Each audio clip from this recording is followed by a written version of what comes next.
श्रीमद् भागवतम स्कंद द्वितीय अध्याय षष्ठ पुरुष सूक्त की पुष्टि श्लोक संख्या 32 शब्दार्थ तात्पर्य इस डिवाइन ग्रेस से भक्तिवेदांत स्वामी प्रभुपाद के द्वारा सृजामि तन्नियुक्तो हम हरो हरति तद्वशः विश्वं पुरुष रूपेण परिपाति त्रिशक्ति दृक्। शब्दार्थ सृजामि सृजन करता हूँ, तत् उसके बाद उसके द्वारा नियुक्त होकर अहम मैं हरह शिवजी हरति नाश करता है तत्वशः उनके अधीन विश्वम संपूर्ण विश्व का पुरुष भगवान रूपेण अपने नित्य रूप से परिपाति पालन करते हैं त्रिशक्ति दृक् तीन शक्तियों का नियंत्रक। अनुवाद ना आप बिलो बगार करेंगे।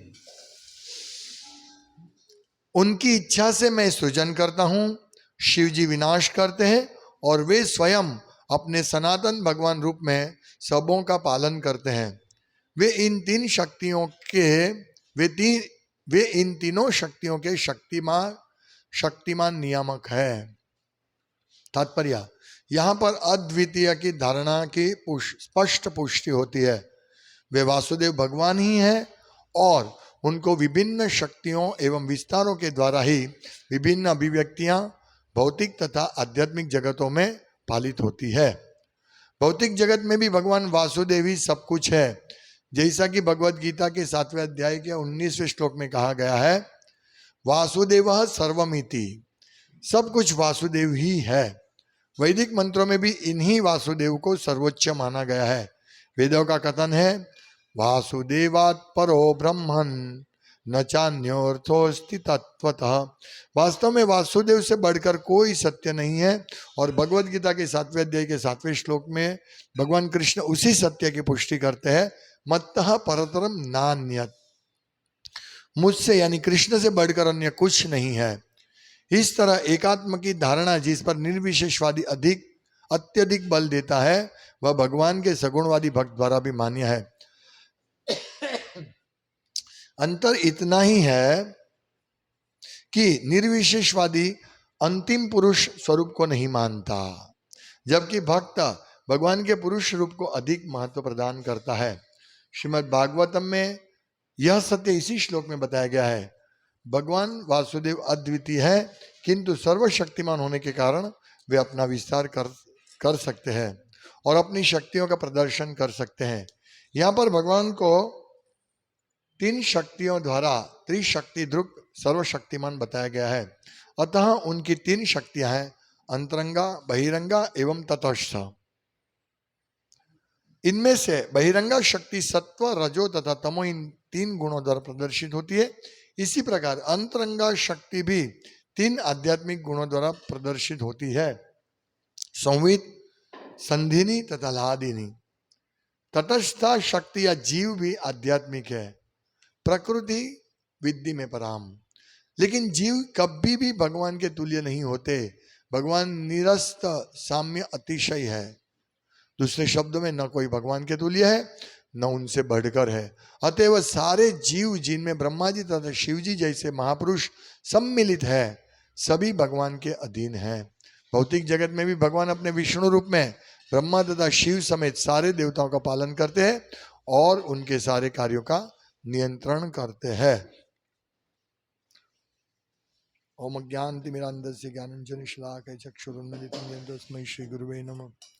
श्री चैतन्य मनोभीष्टं स्थापितं येन भूतले स्वयं रूप कदा मह्यं ददाति स्वपदान्तिकं।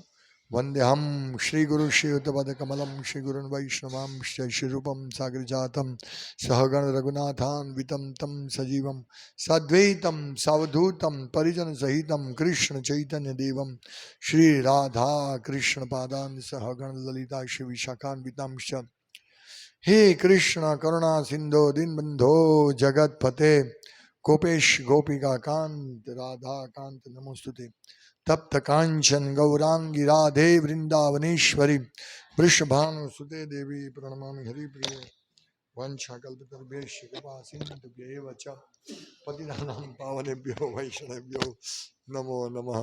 श्री कृष्ण चैतन्य प्रभु नित्यानंद श्री अद्वैत गदाधर शिवासादि गौर भक्त वृंद। हरे कृष्णा कृष्णा कृष्णा हरे हरे, हरे राम राम राम हरे हरे। हरे कृष्ण। यहां ब्रह्मा जी नारद मुनि को बता रहे हैं कि सर्जन मैं करता हूं, लेकिन किस प्रकार से मैं करता हूं, और वास्तव में सबके नियंत्रक भगवान कृष्ण है। ये बात यहां स्पष्ट की गई है ब्रह्मा जी के द्वारा। और भगवान अद्वितीय है। अद्वितीय यानी जिसका दूसरा नहीं है, वन विदाउट सेकंड, यानी दूसरा जिसका कोई नहीं है, उसके जैसा नहीं है। फिर भी अद्वितीय किस अर्थ में, वो इसमें समझा है। बहुत सुंदर अद्वितीय की धारणा स्पष्ट होती है यहां। भगवत गीता प्राथमिक ज्ञान है, हालांकि वो सर्वोच्च ज्ञान है, लेकिन भगवान के बारे में, जीव के बारे में, प्रकृति कर्म और काल के बारे में एक प्राथमिक ज्ञान है उसमें भगवत गीता में, लेकिन वो संपूर्ण ज्ञान है। वो यदि किसी को भगवत गीता का ये ज्ञान नहीं है तो वो कुछ नहीं समझ सकता है। इसलिए वो ज्ञान बहुत जरूरी है। जैसे 0 लिखना, 1 लिखना, 2 लिखना एक प्राथमिक ज्ञान है। क ख ग घ ABCD सीखना एक प्राथमिक ज्ञान है, लेकिन वो बहुत महत्वपूर्ण है, क्योंकि इसी से हम लोग इसको अगर विस्तार करेंगे तो हम पूर्ण रूप से एक एक चीज समझ सकते हैं। तो भगवत गीता समझना बहुत आवश्यक है और यथारूप, तभी हम भागवतम समझ पाएंगे। यदि कोई व्यक्ति भगवान कृष्ण को समझ लेता है कि भगवत गीता में जानने योग्य भगवान कृष्ण ही है और भगवान के कृष्ण की पूजा के अलावा कुछ नहीं करना चाहिए, सब कुछ भगवान से उत्पन्न होता है, इतना भी जो कोई जान लेता है तो वो इसको विस्तार से समझने के लिए भागवतम पढ़ सकता है। तो भगवत गीता बेसिक है, पाया है, हमारे नींव। जैसे घर बहुत बड़ा बांध सकते हैं यदि नींव मजबूत है तो, इसीलिए बहुत बड़ी बिल्डिंग होती है। अभी सूरत में 22 माल 21 माले की भी मंजिले की बिल्डिंग बनती है, तो उसका मजबूत पाया होना चाहिए। तो इसी प्रकार यदि हमको भगवत धाम जाना है तो हमको हमारा जो प्लेटफॉर्म है बहुत मजबूत होना चाहिए। जैसे हनुमान जी ने लंका जाने के लिए समुद्र को पे छलांग लगाई, तो जब उन्होंने पैर से यहां एक किया, फोर्स दिया गुटका मारने के लिए, तो इतना पर्वत के भी टुकड़े टुकड़े हो गए। इतना बल चाहिए, यानी बेस मजबूत चाहिए तो हम छलांग लगा सकते हैं। एकदम नर्म जमीन है और हम छलांग लगाने जाएंगे तो हम नहीं कूद पाएंगे। इसी के लिए हमको भगवत धाम तक छलांग लगानी है तो हमारा बेस बहुत मजबूत होना चाहिए, और वो बेस भगवत गीता है। और भगवत गीता को समझने के लिए अच्छी तरह, जैसे कोई भगवत गीता पढ़ता है और इतना समझ लिया कि भाई भगवान से सब कुछ निकलता है, भगवान ही सबके कारण है, और सर्वे सर्वा भगवान है, वासुदेव सर्वमिति समहात्मा सुदुर्लभ। जो भक्त लोग, जो महात्मा समझ लेता है कि वासुदेव ही सर्व सर्वा है, वो फिर भागवतम अच्छी तरह समझ सकता है, क्योंकि भागवतम में विस्तार से सब चीज का वर्णन है। जैसे भगवान के अहम सर्वस्य प्रभव, मेरे में से सब कुछ आता है, तो ये श्लोक में किस प्रकार से भगवान ही सब कुछ, ब्रह्मा जी और शिव जी के भी स्रोत है, ये इसमें समझा है। और शिव जी, ब्रह्मा जी ये बड़े देव है, और उनकी अध्यक्षता में और अनेक देव है, तो ये 2 बड़े देव को भी भगवान ही नियंत्रण में रखते हैं। क्या लिखते हैं? परिपाति त्रिशक्ति ध्रुव, यानी त्रिशक्ति ध्रुव, ये तीनों शक्ति को ब्रह्मा जी, शिव जी को विष्णु नियंत्रण में रखते हैं। इसीलिए ब्रह्मा जी यहां क्या कहते हैं? सृजामि तन्नियुक्तो हम, मैं सर्जन करता हूं, तत् उनके द्वारा नियुक्त, सृजामी मैं सर्जन करता हूं, तन्नियुक्त भगवान कृष्ण के द्वारा नियुक्त हुआ हूं मैं, है ना। उन्होंने बोला मुझे नियुक्त किया है, इसीलिए सृजामी तन्नियुक्त हम, मैं सर्जन करता हूं। लोगों को लगेगा वो ब्रह्मा जी सर्जन कर रहे, विष्णु कहाँ गए? नहीं, विष्णु यानी कृष्णा उनको आज्ञा देते हैं, उनको नियंत्रण उन पे रखकर उनको सर्जन करने का बोलते हैं। हरो हरति तद्वशः, और हरो यानी हरि, हरिहर भगवान शिव, हरह क्या करते हैं?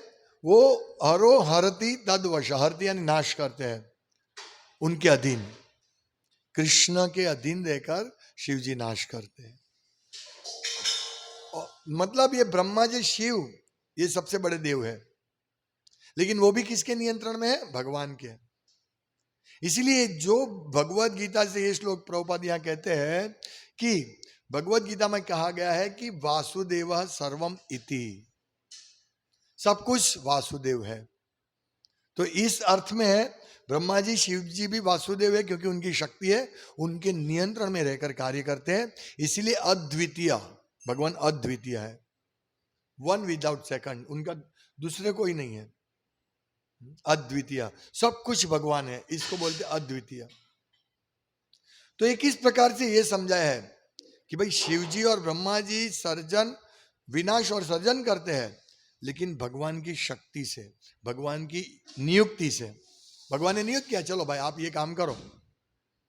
जैसे कोई एक बहुत अच्छी चीज है, कार बनाते हैं कोई व्यक्ति बहुत सुंदर, लेकिन उसको पैसा मटेरियल कौन देता है? बॉस देता है, सेठ देता है, और उसको बुद्धि देते हैं, उसको जो भी जरूरत चाहिए, कंप्यूटर चाहिए, मशीन चाहिए, दूसरे आदमी चाहिए, सब चाहिए ना, तो कौन देता है? बॉस देता है कि चलो इनको कार बनाने में मदद करो।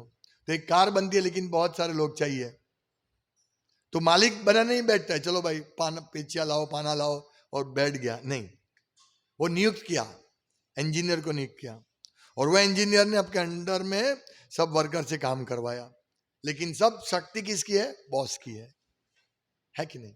इसी प्रकार ब्रह्मा जी सर्जन करते थे। सर्जन, हम जैसे कंपनी है टाटा कंपनी, टाटा मोटर बनाती है, तो हम ऐसा नहीं बोलते हैं कि भाई इस इंजीनियर ने मोटर बनाई, नहीं, हम क्या बोलते? टाटा कंपनी की मोटर, और टाटा के मालिक कौन है? रतन भाई टाटा। तो मालिक वो है, तो टाटा ने बनाई यानी रतन भाई ने बनाई गाड़ी, है कि नहीं? तो लेकिन उसमें तो 100 लोग लगे थे, नहीं, वो कुछ काम का नहीं, क्योंकि उनका पालन कौन करता है? रतन भाई। समझ रहे? इसी प्रकार ये पूरा विश्व, जब कोई देखने आएगा तो रतन भाई तो इसी कैबिन में बैठे, एकदम फर्स्ट क्लास ऑफिस में बैठे, कुछ नहीं करते, चाय पी रहे हैं, टोस्ट खा रहे हैं, बात कर रहे हैं, फोन पे बात कर रहे हैं, और वहां देखेंगे तो इंजीनियर ओ हो इतना फिटिंग कर रहे हैं, मशीन ये लगा रहे, वो लगा रहे, अरे ये आदमी बना रहे, वहां तो बैठा हुआ है। इसी प्रकार भगवान गोलोक एवं निवसत्य अखिलात्म भूतो, भगवान गोलोक में अपनी बंसुरी बजाते रहते हैं, गोपियों के साथ, अपने प्रेमी भक्तों के साथ लीला करते रहते हैं, और यहाँ विश्व का सर्जन पालन पोषण होता रहता है। इसीलिए कहते वासुदेव सर्वमिति, स्पष्ट रूप से, यानी ब्रह्मा जी कार्य करते, लेकिन शक्ति नियंत्रण भगवान का है। यह हमें समझने इस श्लोक से। विश्वम पुरुष रूपेण परिपाति, विश्वम पुरुष, भगवान इस विश्व का पुरुष, विष्णु भगवान पुरुष रूपेण अपने नित्य रूप से परिपाति पालन करते हैं विष्णु, और त्रिशक्ति दृक, वो तीनों पर नियंत्रण है, तीन शक्तियों का नियंत्रक है। विष्णु स्वयं ये पालन करते हैं, और वो दोनों शक्ति के ऊपर नियंत्रण करते हैं। तो ये प्रभुपाद कहते हैं कि भगवत गीता में ये समझना है हमको कि वासुदेव ही सर्व सर्वा है। यदि कोई भगवत गीता से इतना समझ लिया ना, तो भागवतम में विस्तार से समझ सकते हैं कि कैसे वासुदेव सर्व सर्वा है। अभी गणेश जी का फेस्टिवल आया, लेकिन सब लोगों ने सुप्रीम गणेश ऐसा समझकर पूजा की। पूजा तो कैसे की होगी मालूम नहीं, पर नाचे गाए कि भाई यही भगवान है, भगवान गणेश। भगवान गणपति को भगवान शब्द लगा सकते हैं क्योंकि वो बहुत शक्तिशाली है, लेकिन जिस प्रकार तन नियुक्त तो हम, उनके द्वारा नियुक्त ब्रह्मा जी, शिव जी भी, तो फिर गणेश जी की और अन्य देवता की बात क्या करें। लेकिन सामान्यतः लोग ऐसा ये नहीं समझ पाते। ये भगवत गीता का गूढ़ संदेश कि भगवान ही सर्वे सर्वा है, अहम आदि ही देवानाम, मैं देवों का भी आदि हूं। जब इस विश्व का सर्जन हुआ उससे पहले भी भगवान विद्यमान थे। यही तो भागवतम का सार है। भागवतम ये 4 श्लोक में, उसमें से पहला श्लोक यही है कि मैं ही इस विश्व का, अरे इस विश्व के सर्जन से पहले भी मैं विद्यमान था, इस सर्जन हुआ तब भी विद्यमान हो, और इस विनाश के बाद भी मैं विद्यमान रहूंगा। और कोई नहीं रहेंगे, न तो देवता, न तो ब्रह्मा जी, गणेश जी, शिव, कोई नहीं रहेंगे। शिव जी भी उनके शिवलोक में चले जाएंगे तमोगुण का एक करके। ये बात है। तो ये हमको समझना है, भगवत गीता से इतना समझ गए। नहीं तो ये समझा नहीं, ढोल बहुत बजाया, आरती ये सब किया, कुछ नहीं फायदा होगा। ये नहीं समझे तो त्रिशक्ति दृक कौन है, सबको नियंत्रण में करने वाला कौन है, वो है कृष्णा। ये सार है। यदि हम भगवत गीता, एक व्यक्ति, अभी भगवत गीता की एक बुक आया हमारे पास, उसमें उसने कहा, पहला ही लिखा कि मैं मूर्ख हूं, मेरी बुद्धि नहीं है, लेकिन मुझे अंतःस्फुरणा हुई है, इसीलिए मैं अभी भगवत गीता के संदेश को समझाता हूं लोगों को। अंतःस्फुरणा हुई। और मैंने एक बार मेरे गांव में बैठ के समझा तो सबको अच्छा लगा, इसीलिए हर रोज मैं 1 महीना 2 महीना तक सबको समझाता रहा भगवत गीता से। और फिर उन्होंने बोला तुम बुक लिखो, तो उन्होंने बुक लिख ली। बुक में पहले ही लिखा मैं मूर्ख हूं, और वहां लिखा है कि गुरु सिखाता है कि आत्मा कैसे परमात्मा होता है, बन जाए, फिनिश। एक ही शब्द, यानी लोग बोलते अंतःस्फुरणा हुई, अंतःस्फुरणा कुछ होने वाली नहीं है। अंतःस्फुरणा से ये भगवत गीता का ज्ञान समझ में नहीं आएगा। एवं परंपरा प्राप्तम इमं राजर्षयो विदुः, परंपरा के द्वारा ज्ञान प्राप्त करना है। ऐसे ही मैं बैठ गया, चाय पिया, कॉफी पिया, ये सब किया, मावा खाया, तंबाकू खाया, शराब पिया, सोचा ओ मुझे अंतःस्फुरणा हुई, अभी मैं कृष्ण के बारे में समझाऊंगा, सब गलत समझाओगे। उन्होंने कृष्ण के बारे में कुछ नहीं लिखा, सब कुछ लिखा, सब गुरु को गाली दी। गुरु बोला, गुरु कैसे सिलेक्ट करने का मालूम है? बोला एक सड़ी ले लो तीक्ष्ण, और तुमको लगे ये मेरा गुरु, मैं इसको गुरु बनाऊं, तो उसको एक सड़ी मारो। यदि वो कुछ नहीं बोलता तो समझना वो गुरु लायक है। अभी ये कहां से लाए तुम, सड़ी मार के गुरु बना दो। ये सब भगवत गीता के ज्ञान को ढंग देते हैं। इसीलिए भगवान सकाले नेह महतो योगो नष्ट परंतप, हे परंतप अर्जुन, ये ज्ञान इस प्रकार ढंक गया। किस प्रकार? गुरु शिष्य परंपरा टूट गई। अभी ऐसे लोग आते, अंतःस्फुरणा हुई, अभी मैं ज्ञान दूंगा। अरे प्रभुपाद, कल हमने लेक्चर में सुना ना, प्रभुपाद ने क्या बताया परसों, भाई तुम कौन होते हो कि भगवान ने सोचा चलो मैं भगवत गीता ज्ञान इसके ऊपर छोड़ के जाऊं।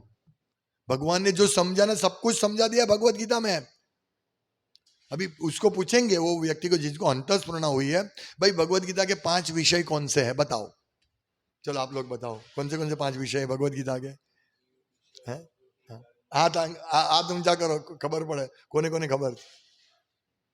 1 2 3, हाँ 3 लोगों को नहीं खबर है।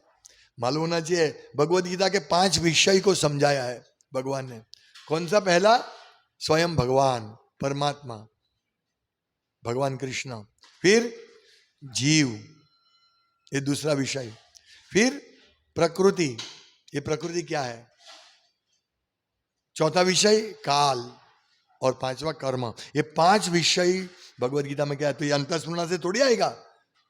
और इसीलिए वो उसने पूरा बुक लिख लिया, कितने मोटा बुक लिखा, लेकिन ये 5 विषय को तो समझाने की बात दूर, भगवान किया वो भी समझाने की बात दूर, और बोलते देव देवता की भी पूजा करो, अपने जो इष्ट देव उसकी पूजा करो। भगवत गीता में कहीं पे ऐसा नहीं कहा है कि आप जिसको इष्ट देव, अपना अपना अलग, सबका अलग अलग इष्ट देव होता है, इष्ट देव अलग होता है तो ठीक है, लेकिन उसके ऊपर भी कोई है, और सुप्रीम इष्ट देव कौन है? वो है कृष्ण। वो तो भगवत गीता का सार है, सब सर्वधर्मान परित्यज्य माम एकम शरणम व्रज, ये सिखाते नहीं है। इसीलिए ये संसार में ये सब लोग नास्तिक बने जा रहे हैं। ऐसा नास्तिक ज्ञान है,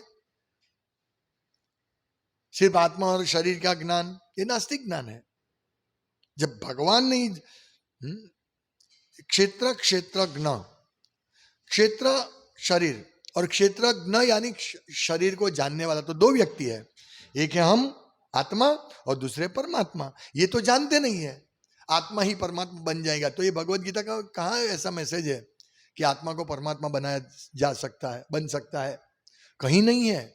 वहां स्पष्ट लिखा है, ममे वांशो जीव लोक जीव भूता सनातना, जीव मेरा अंश है, अंश है। तो अंश अंशी, जो अंशी है भगवान कृष्णा, उसके बरोबरी कैसे कर सकता है? मेरा अंश है। ये सब बातें चल रही है। इसीलिए हम लोगों को भगवत गीता यथारूप पढ़ना चाहिए, और यदि किसी ने यथारूप भक्त के मार्गदर्शन से पढ़ी, गुरु के मार्गदर्शन से पढ़ी, तो उसका जीवन सफल हो जाएगा, एक ही मिनट में जीवन सफल हो जाएगा। इतना समझ लिया। प्रभुपाद को एक व्यक्ति ने प्रश्न पूछा कि श्रील प्रभुपाद, क्या हमारे करोड़ों जन्म के पाप कर्म है, वो कितने समय लगेगा उसको धुलने में? प्रभुपाद कहते हैं, एक क्षण लगेगी, एक मिनट में धुल जाएगी। आप भगवत गीता पढ़ते नहीं, ऐसा लगता है। कौन सा श्लोक है जिसमें भगवान बताते हैं सब पाप कर्म नष्ट हो जाएंगे? बोले, सर्वधर्मान परित्यज्य माम एकम शरणम व्रज अहम त्वाम सर्व पापेभ्यो मोक्षयिष्यामि मा शुचा। सब कुछ छोड़ के मेरे अकेले के शरण में आ जाओ, सब पाप नष्ट हो जाएगा एक क्षण में। तो भगवत गीता हमको भगवान के शरणागत होने की शिक्षा देते हैं, और शरणागत भाव से यदि हम भगवत गीता पढ़ेंगे, गुरु के मार्गदर्शन से पढ़ेंगे, भक्तों के संग में रहकर इसको समझेंगे, तो हम लोग श्रीमद् भागवतम को अच्छी तरह समझ सकते हैं। और यही श्लोक है जिसमें पूरा समझा दिया है कि किस प्रकार से भगवान ही सबके नियंत्रक है। ब्रह्मा जी ऑथोराइज है, ब्रह्मा जी प्रथम पुरुष है, इस भौतिक जगत के प्रथम जीव, उनका ही पहले जन्म हुआ, फिर शिव जी आए, नारद मुनि आए। तो वो एक ऑथोराइज व्यक्ति है जिनको ये सब अनुभूति हुई है। जैसे ब्रिज बनाया किसी ने, तो वो व्यक्ति आके बोले कि मैंने ब्रिज इस प्रकार बनाया है, हाँ, मुझे ये बोल्ट चाहिए, ये सीमेंट चाहिए, तो इसने मुझे मदद किया, ये किया, लेकिन मेरा जो बॉस है वो है, वो दिल्ली में रहते हैं, वो कभी आए नहीं, ये आए होंगे एक बार, लेकिन पूरा ब्रिज मैंने बनाया है। पर वो ये करता है, नहीं मैं नियुक्त हुआ हूं, लेकिन मेरे बॉस वो है।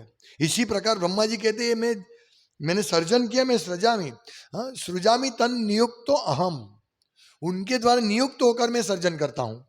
कितनी सरल स्पष्ट बात ब्रह्मा जी कहते हैं।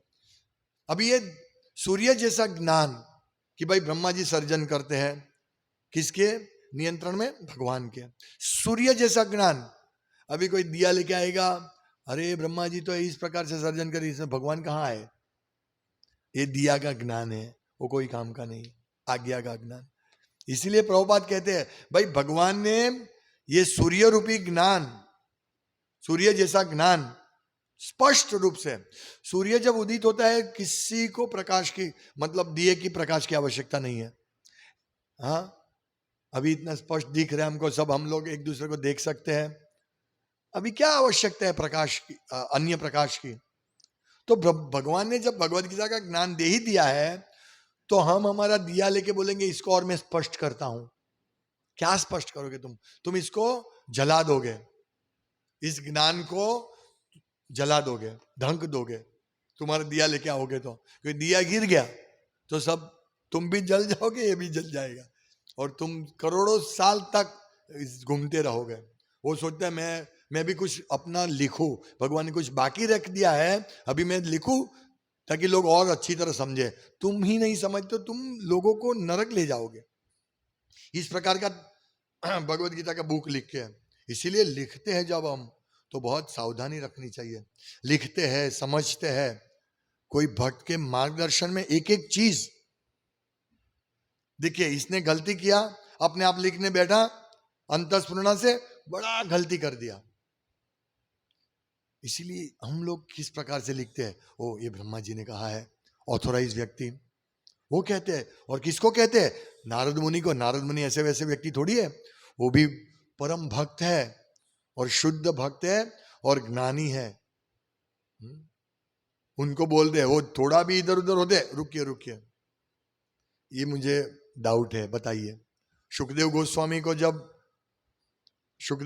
जब ज्ञान, जब परीक्षित महाराज को समझा रहे थे तो परीक्षित महाराज सुन रहे थे नम्रता से, लेकिन जब उनको कहीं डाउट लगता है तो तुरंत पूछते हैं। ये जब रासलीला में की बात आती है या कहीं पे ऐसा आता है तो बोलते भगवान ये अन्य स्त्रियों के साथ क्यों नाचते हैं, इस प्रकार का कुछ आता है। तब सुखदेव गोस्वामी इसको क्लियर करते, तो ऐसा नहीं है, प्रश्न उत्तर होता है, ऐसे आंख बंद करके नहीं स्वीकार लो, आप गुरु है, आप जो बोलो मैं स्वीकार लूंगा, नहीं। और गुरु भी परीक्षा करता है शिष्य की, कितना समझा तुम। गुरु जब सेवा करता है कोई भक्त, गुरु देख लेता, हाँ ये ठीक समझ रहा है ना, तुरंत गुरु को मालूम पड़ता है अभी मैं जो समझा रहा हूं समझ रहा है। तो इस प्रकार हमको समझना है। और डाउट है, गुरु को प्रश्न पूछो, 10 बार पूछो, 20 बार पूछो, उल्टा मत समझो, अंतःस्फुरणा वाला मत करो। मेरा मन करता है कि मैं अभी इधर नहीं आऊं, मैं घर पे रहकर ही भक्ति करूंगा, नहीं, ये तुम्हारा अंतःस्फुरणा, ये तुम्हारे ज्ञान को ढंक देगा, ये तुम्हारा अज्ञान है, ये माया का चाल है, तुरंत समझ लेना चाहिए। इधर तुमको एक लकड़ी, एक सोटी गिरेगी, फट देगा, हाँ क्यों, इतना समझ में नहीं आता, गिरेगा, लेकिन वहां तुम सोटी खा के भी तुम सीधा चलोगे, सोटी खा के ही हम लोग सीधे चलते हैं, जब तक गुरु सोटी नहीं मारते हम सीधे नहीं चलते हैं। सोटी लगा, हाँ मेरी भूल, घर पे कौन सोटी मारने आएगा, तुम गलती कर, अभी इसको सोटी कौन मारेगा, ये जो व्यक्ति ने अंतःस्फुरणा से बुक लिखी उसको सोटी कौन मारेगा, क्योंकि उन्होंने तो बोल दिया गुरु की आवश्यकता नहीं है, या गुरु आवश्यकता है, सड़ी मार के गुरु नक्की करो। अभी कोई मुझे सड़ी मारने आएगा, तो मैं बोलूंगा भाई क्यों मारता है भाई, बिना काम को क्यों मारता है, चेक करने के लिए तुमको गुस्सा आता है कि नहीं, अरे भाई ये गुरु पसंद करने की रीत है, तद विद्धि प्रणिपात है ना परिप्रश्न, प्रश्न पूछो नहीं, वो बोलते गधे को भी गुरु बनाओ, गधे को गुरु के बना के क्या करोगे, ऐसा है। हाँ गधे को गुरु बना सकते, लेकिन क्या शिक्षा लेनी है गुरु को वो गधे से, कि भाई देखो गधे जैसे मत बनना, ये शिक्षा लेनी है कि पूरा दिन काम करो और थोड़ा सा घास मिले, वो उस हिसाब से गुरु बना सकते हैं। शिक्षा, गधा भी शिक्षा गुरु इस प्रकार से हो सकता है, ये समझना है, ये शिक्षा। तो शिक्षा गुरु बनाओ इस प्रकार से, जैसे दत्तात्रेय भगवान ने 24 गुरु किए थे, कबूतर में से शिक्षा ली थी, इस प्रकार बहुत सारा, तो इस प्रकार शिक्षा लो, मधुमाखी में से शिक्षा ली थी, शिकारी में से शिक्षा ली थी, इस प्रकार से शिक्षा लो। लेकिन गुरु तो मतलब समझ के बनाना है, शिक्षा के लिए बनाना है, और दीक्षा गुरु एक होता है। तो ये कोई गुरु विषय कितना भारी है, और बोलते हैं कि गुरु सली मार के नक्की करो, पूरा सत्यानाश करते हैं हमारे सनातन धर्म का, ऐसे लोग नहीं चलेगा। अभी हम लोग कितना फाइट लड़, एक तो नास्तिकों से लड़ना है, और भगवत गीता का मुखटा पहनकर, ये सबसे बड़ा नास्तिक है। नास्तिक तो समझ जाएगा मैं नास्तिक हूं, मैं भगवान को नहीं मानता, उसको हम समझा सकते हैं कि देखो जी, तुम इस प्रकार से थोड़ा एक माला करो, तो वो एक माला करके भगवान का भक्त बन सकता है नास्तिक। लेकिन ऐसे नास्तिक, मायावादी, जो कुछ समझ अंतःस्फुरणा से लोगों को भगवत गीता समझाते हैं, ऐसा तो तुम्हारा कुछ समझेगा ही नहीं, इतना जड़ होते हैं। इसलिए हमको जड़ नहीं बनना है, हमें भगवत गीता के माध्यम से सीखना है, गुरु के यथारूप। भगवान ने जो मैसेज दिया, ये 5 विषय का तो तुम क्लियर समझो, फिर भागवतम में प्रवेश करो। ये भागवतम अद्भुत है। अद्भुत मतलब इतना ही, वो हमको ऐसी शक्ति देता है, जैसे भरत महाराज, जड़ भरत राजा रघुगण को इतना सुंदर उपदेश देते हैं कि किस प्रकार से जो भौतिकतावादी लोग हैं वो अपनी काम वासना को तृप्त करने के लिए किसी के साथ भी अनैतिक जातीय संबंध करते हैं, लेकिन उसको मालूम नहीं कि ये सब जो देवता है देख रहे हैं, हम कुछ भी गलत करेंगे देवता देख रहे हैं। ये मैसेज भागवतम में है, जो हमको वो पढ़ेंगे तो हम अपने आप को, आप में, हमारे में से वो कचरा निकल जाएगा कि भाई हम कुछ भी गलत कार्य करेंगे तो ये देवता देखते हैं। ये विस्तार है, इसीलिए भागवतम रोज पढ़ना चाहिए। ये सब हमारा जो कचरा पड़ा है ना इंद्रिय तृप्ति करने का, उसमें लिखा है भागवतम में कि सोना पीला मल है।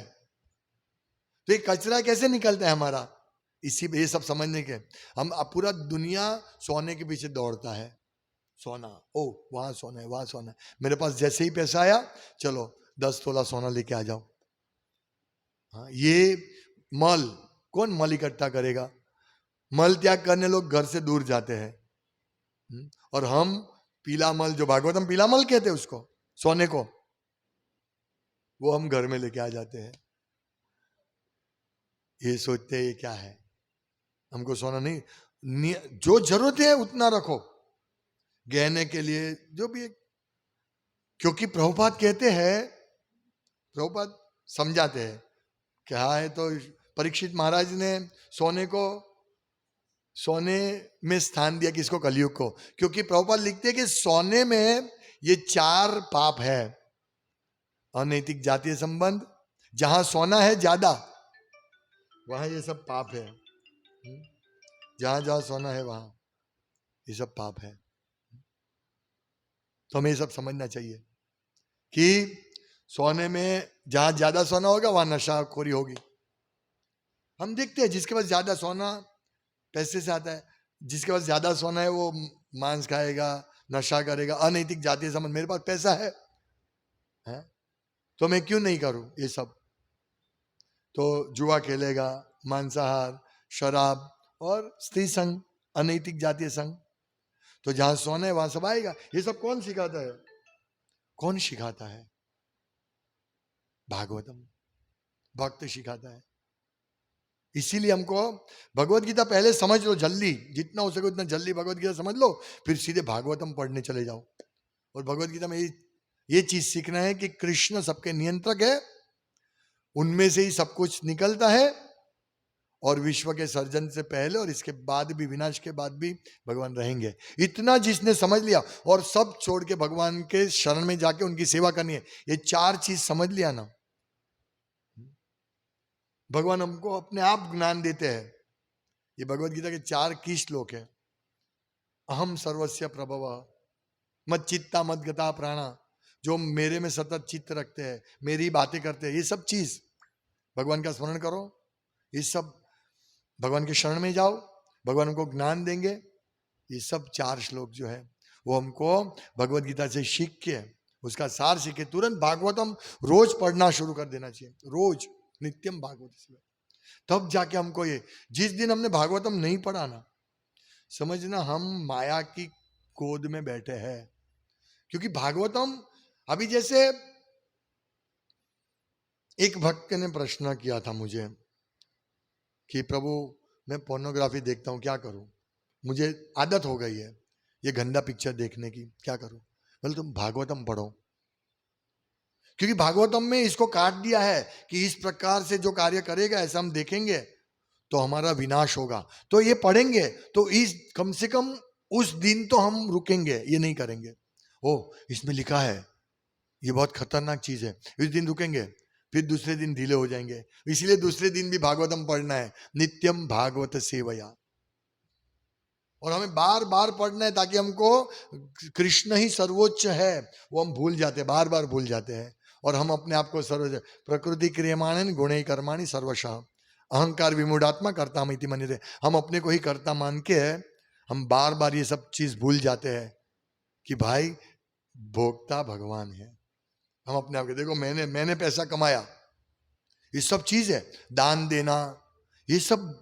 यदि हम दान नहीं देते तो पाप करते हैं। हम सोचते हैं मेरा मेरा इनकम 1 लाख है, लेकिन प्रभु जी बचता तो 5,000 रुपया है, तो मैं घर नहीं चलाऊं। तो तुम्हारे 95,000 तुमने क्या किया? हफ्ता भरा, फ्रिज लाया, टीवी लाया, एसी गाड़ी लाया, घर लिया, हफ्ता भरा, वो चलेगा। अभी 5,000 बजा मैं भगवान को क्या दूं? ये पाप है। ये भागवतम कहता है ये पाप है। हम इस प्रकार पूरा 25 साल घर ये पैसा इसमें डाला, फिर जब भगवान के तो हम नहीं दे पाए, हाँ, इसीलिए वो फिर चीज चली जाएगी हमारे पास, तो चली जाएगी। ये समझना, ये भागवतम हमको समझाता है, बहुत उत्कृष्ट मैसेज देता है। हमें ये भागवतम के इस मैसेज को समझना है और इस मैसेज के अनुसार हमारे जीवन को आगे बढ़ाना। इसीलिए रोज भागवतम पढ़ना ही चाहिए, रोज एवरीडे। अभी देखो हमने देखा वो मूर्ख व्यक्ति ने भगवत गीता के ऊपर लिखा सबको विनाश करेगा, वो जो पढ़ेगा उसका विनाश करेगा। और हमारे पास तो इतनी यथारूप भगवत गीता है, हम किसकी राह देख रहे हैं? कल कल पढ़ेंगे, कल पढ़ेंगे, कल पढ़ेंगे, नहीं, आज। कल करे सो आज करे, आज करे सो अब, अभी नहीं तो कल कल कल। ओ मैं आज बिजी था, ठीक है कल, ओ आज भी मैं बिजी हूं, कल कल कल कल। फिर एक चूहा आया था रविवार को, हो सब डर गए, चिल्लाए। अरे भाई चूहा है, चिल्लाए, एक दिन यमदूत आएंगे। क्या तैयारी की तुमने? यमदूत आएंगे। हम ऐसे चूहे से डर गए, यमदूत क्या हो गई? इसीलिए भगवत गीता रोज पढ़ो। चूहे से डर लगता है तो यमदूत तो क्या कर देगा हमको, है ना? बहुत डेंजरस है। डर निकल जाना चाहिए मृत्यु के अंत तक। नहीं तो हमको डर है, मेरा घर कैसे चलेगा, मेरा शरीर में ये रोग हो गया, वो रोग हो गया, अभी मेरा क्या होगा, अभी तो मैं मरने वाला हूं। मरने वाले हैं हम, लेकिन ये डर है ना, वो निकल जाना चाहिए। परीक्षित महाराज को कोई डर नहीं था, चलो अभी मैंने सब कुछ छोड़ दिया, जाओ अभी मैं सुनूंगा, मृत्यु का डर नहीं था। और तक्षक नाग आने से पहले ही उन्होंने अपना शरीर छोड़ दिया। ये है भागवतम का परिणाम। हमें ऐसे भक्त बनना है कि यमदूत से भी डर नहीं लगे। आने दो, कब होंगे हम ऐसे? भागवतम पढ़ने से होगा। अभी हम चूहे से डरते हैं, कोई बात नहीं, लेकिन भगवत गीता भागवतम पढ़ो, डर तो निकालना पड़ेगा ना, नहीं तो हम किस प्रकार से आगे बढ़ेंगे भक्ति में? त्याग करना है कि हमको डर लगता है कि नहीं। क्या कर लेगा चूहा? हाँ? वो चूहा इतना डर के भाग गया कि वो जीवन में इधर नहीं आएगा। ऐसे हम डर जाते हैं। मत डरो, भगवत गीता पढ़ो, भागवतम पढ़ो, चैतन्य चरितामृत पढ़ो। देखो कैसे भक्त होते हैं, वो समझ में आएगा चैतन्य चरितामृत से। भागवतम में से भी आएगा, लेकिन प्रैक्टिकल चैतन्य चरितामृत में। अद्वैत आचार्य के पुत्र अच्युतानंद, वो 5 साल के बालक थे, भगवान के शुद्ध भक्त थे, पूरे ज्ञानी थे। 5 साल के बालक को क्या ज्ञान होगा? पूरे ज्ञानी। बोले चैतन्य महाप्रभु परमेश्वर है। उन्होंने पहले प्रश्न, उनको मालूम पड़ा कि उन चैतन्य महाप्रभु के गुरु केशव भारती है, तो वो नाराज हो गए। अरे ये अखिल ब्रह्मांड के नायक चैतन्य महाप्रभु भगवान, उनके गुरु कैसे हो सकते हैं? वो तो सबके गुरु है। अद्वैत आचार्य सुन के बहुत प्रसन्न हो गए। इसको ज्ञान बोलते हैं। यहाँ तो ये आज गणेश जी को भगवान मान लिया, कल शिव जी को मान लिया, फिर साईं बाबा को मान लिया, कृष्ण भी भगवान है। ये ज्ञान नहीं चलेगा। ये सब ज्ञान जब तक हमारे पास होगा, चूहे से भी डर लगेगा। और ये ज्ञान होगा ना तो यमराज से भी डर नहीं लगेगा। हरे कृष्णा। श्रीमद् भागवतम की जय। शिला प्रभुपाद की जय। वंशा कल्पतरुभ्यश्च कृपा सिन्धुभ्येव च पतितानां पावनेभ्यो वैष्णवेभ्यो नमो नमः। दन्ते निधाय